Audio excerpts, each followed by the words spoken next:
Hey guys, Matt here. This is my review of Venom: The Last Dance. This movie is directed by Kelly Marcel, and the movie stars Tom Hardy, Gino Temple, and Chiwetel Ejiofor. Now, the plot of this movie is Venom and Eddie have been together for a year, and now they're being hunted by not only Null, the symbiote god, but also the US government. That's the simple plot. The more complex plot is this. Null is the symbiote god who's been imprisoned on this symbiote homeworld, and in order to break free, he must have this item called the Codex, which is like this orange glowing fingerprint that Venom has inside his neck. It's a lot like Frodo from Lord of the Rings. When he puts on the One Ring, the Nazgul and Sauron can find him immediately. That's how the Codex works. So, in order to retrieve the Codex, Null sends out these giant bug-like creatures to hunt down Venom. Now, going into this movie, I was like, okay, Venom, another Venom movie, okay. Then I found out it was called The Last Dance, and I'm like, okay, this could be intriguing because it's going to be the final one, hopefully, and I'm curious how they end this storyline.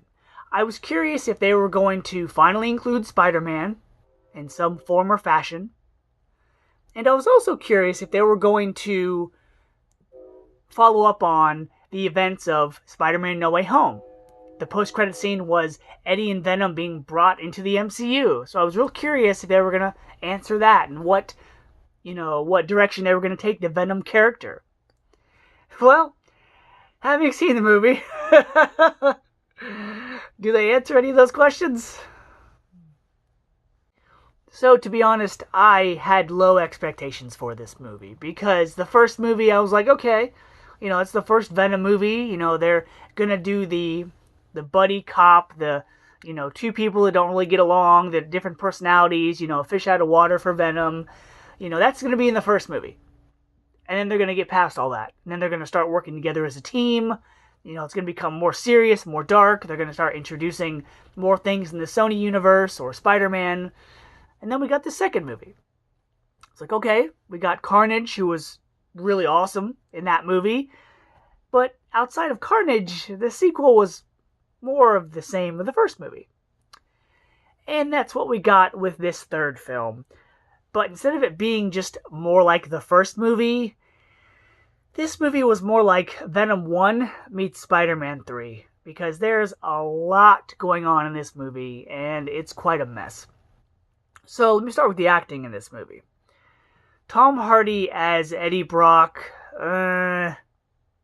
it's not his best work.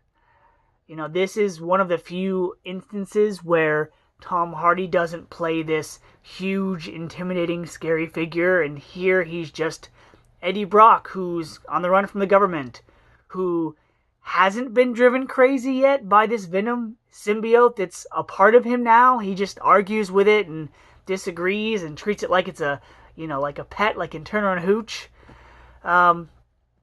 Gino Temple is in this as a scientist that has a backstory, but they don't really utilize it. She has this childhood trauma that's left her with this really cool physical scar on her body. She's a scientist that has a mission and a goal, but she's kind of reluctant to go forward with what she's studying. And then you have Chiwetel Ejiofor as like this military guy that's on the hunt for Venom and Eddie. He's serious. He wants to get his man. But once the third act comes around, all of the character attributes that have been established in this movie, all the direction that they've been given, just goes out the window. This movie is a lot like the Fast and Furious franchise or Dragon Ball Z. Eddie and Venom are like Goku, where all of their enemies eventually become their friends and become on their side. And this movie. It also has Rhys Ifans, who was lately in Game of Thrones, House of the Dragon, but he was also the Lizard in The Amazing Spider-Man 1 and No Way Home. And if you're thinking that there's some sort of connection between this movie or the MCU and Spider-Man, no. Rhys Ifans just Plays a guy named Martin who lives in a van with his family, man. He talks a lot like Dennis Hopper in Apocalypse Now, where, I'll play guitar for you and we'll visit my kids and we're going down the alien highway to visit Area 51. That's how he is. A lot of the actors in this movie just had me questioning, why are they in this? That role could have been played by anyone. Same thing with Chiwetel Ejiofor. If you just need a stern military guy that's out to get Eddie and Venom, you could have hired anyone. None of the talented actors brought anything to their roles. It was more or less just, oh, hey, it's that person. Or, hey, it's that character from the other movie. Speaking of characters from another movie, Eddie finds himself in Las Vegas. Why? Because it's bright and colorful, I guess. There he meets another character and there's a dance sequence. Yeah, there's a dance sequence. This movie has turned the character of Venom to this adorable and cute character. Yes, he's called the Lethal Protector in this movie, but he's just a little too nice in this movie. The only good thing I'd say from this film is that there are a lot of instances where Venom takes over, animal species. Or he does have venomized versions of the horse, like we've seen in the trailer. Or other animals, where it's like, okay, that's cool to see a venomized version of this or that, but... And then the third act comes along. And it turns into the first Shazam movie, where you have all these different symbiotes. And these different colors and their hosts, and it just, the whole movie, I was sitting there going, oh, this is bad. This is bad. No. This character that they've been amping up and talking really highly of, that, he's going to be returning in other movies. The way they treated him in this movie is kind of like the way they treated Gore the God Butcher in Thor Love and Thunder. Just less screen time and a lot less lines. We don't even see his face in this movie. Now, there are 2 credit scenes in this film. One mid-credit scene after the colorful credits, and then one after the very end, but they're pointless. I would actually say don't watch them and just look them up online.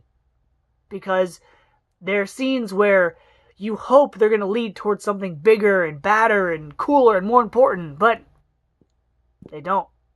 They're going to leave you more infuriated after you watch them.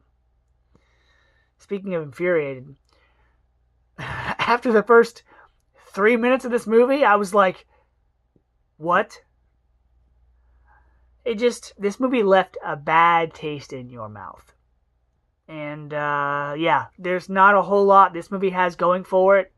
I just can't wait for, this series to be over so we can finally get some good Spider-Man properties, if we ever do.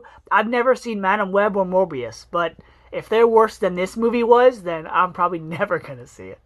So, because of that, the soundtrack to this movie was good, but that's all. I mean, if you want to see Tom Hardy do a one-man show, you might as well just watch the movie Locke, where he's in a car by himself for 2 hours. That was more entertaining than this movie was. So because of that, I'm going to give Venom, The Last Dance, a D. Till next time, guys. See ya.